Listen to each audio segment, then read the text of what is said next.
Howdy y'all, it's your favorite trainer with a belt buckle. How we doing today? We're going to learn how to overhead press, the vertical push pattern. I'm Chris Hitchko. I wrote the book, How to Become a Successful Personal Trainer, and the owner of Show Up Fitness, Santa Monica, West Hollywood, La Jolla. If you want to become a trainer, go through our level 1 certificate, level 2 mentorship, level 3 leadership, gym ownership, opportunities to turn your passion for fitness into a career. It's all about showing up. If you can't make it to Southern California, we're online and we have weekend seminars. Today we're going to go over everything overhead pressing, the vertical push pattern, also referred to as the military press. I like to set it up slightly below the clavicle. If you go in and it's equal to it, you could smash it. It doesn't feel too hot. Most broken bone in the human body. So I like the barbell. I use these little wedges to place my hands a little closer. I like my hands to be pronated and close because of the elbow position. Textbook's going to say frontal, but just look what happens when I go frontal. You start getting this anterior tilt, you start getting a little bit of a thoracic extension arch, not that strong in my core. So when I set up for this, I like to come right below the upper part of the chest, the clavicular region, and I like to come close because then my scapulas are in that scapular plane. It's a lot friendlier for my shoulder. So I come back, and I'm pressing overhead. A common flaw you see is this. So I cue my clients, external rotation of the feet, squeeze your ass, posterior tilt. That's going to save your back, and press up. So what's happening when I do an overhead press? Concentrically. That's when the muscle, boom, shortens under load and tension.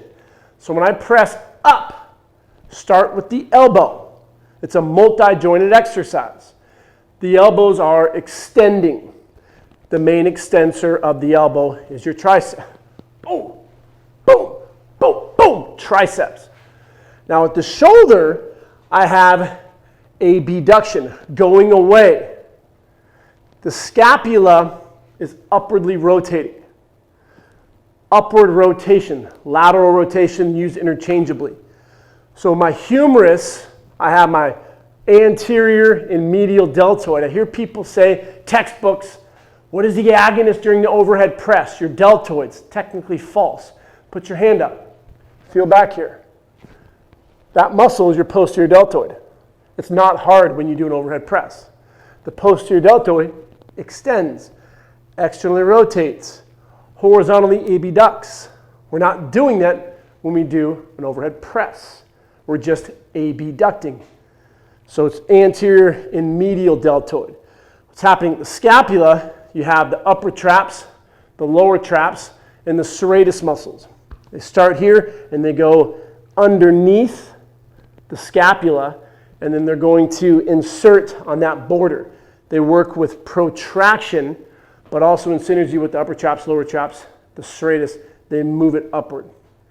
So this is a great exercise depending on the capabilities of your client. I'll ask my clients, put your hands overhead, and if you get this crazy arch, sure, we can do some foam rolling, do some PNF stretching, a lot of techniques to help them get into this, but ask the bigger question, do we have to overhead press? And you don't. You could do a landmine press, you could put it up in the corner, and that's a lot more shoulder friendly. So if I have a client who's deconditioned, a little older, a little overweight, I don't get a lot into overhead pressing. I like to stick with landmine. I like to do split stance pressing here with a neutral grip because the ending position isn't getting up to 160 plus degrees.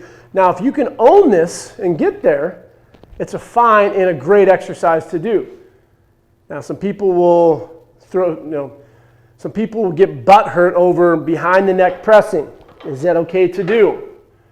It's perfectly fine to do if you have the prerequisites for the movement, which is going to be, a lot of times you can take a pull like this. Can you put the pull on your head at 90 degrees and then come back without any compensation in the rib cage or the shoulder? If you were to go like this, you can't own that. The benefit of doing a behind the neck press is you're getting your posterior deltoids. I've never done it on a client. I do it all the time. I love behind the neck pressing, but the loads are going to be between 50 to 70%. So it's not a 1 rep max.